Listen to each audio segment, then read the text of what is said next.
মৃতদেহ রেখে বিক্ষোভ দেখালো মৃতের পরিবার সহ এলাকার শতাধিক মানুষ।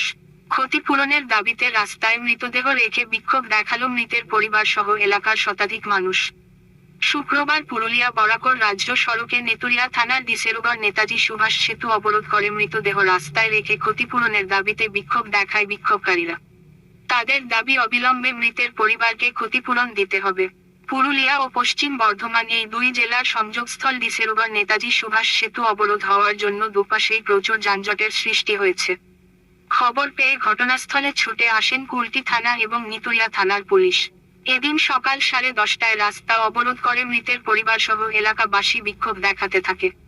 উল্লেখ্য, বুধবার দুপুরে নেতুরিয়া থানার ডিসেরুগড় নেতাজি সুভাষ সেতুর অদূরে পুরুলিয়া বরাকর রাজ্য সড়কের উপর ট্রাকে ধাক্কায় মৃত্যু হয় কুলটি থানার ডিসেরুগড় গ্রামের বাসিন্দা জীবন বাউরির। ওই ঘটনায় আহত আরও দুজন হাসপাতালে চিকিৎসাধীন রয়েছে। বিক্ষোভকারীদের দাবি, দুর্ঘটনায় মৃত জীবন বাউরি তার দুস্থ পরিবারের একমাত্র রোজগার করত।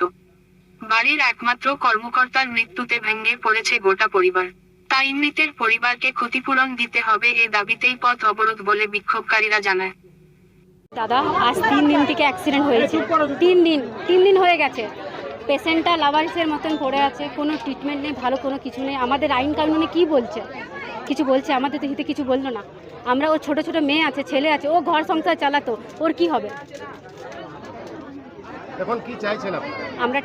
আমরা কি চাইবো? ওর ছেলে মেয়ের ভবিষ্যৎ চাই, আর কিছু না। ওর বইয়ের কি হবে?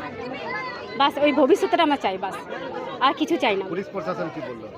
ওরা বলছে আমরা কিছু করতে পারবো না, কিচ্ছু না নিচ্ছে না। কি চাইছেন আপনি? আমরা কি চাইবো? ছেলে মেয়ের, ওর ভবিষ্যৎ, ওর বইয়ের ভবিষ্যৎ, বাস আর কিছু চাই না। ক্ষতিপূরণের দাবি আছে? হ্যাঁ, বাস এর দাম চাই। কি নাম?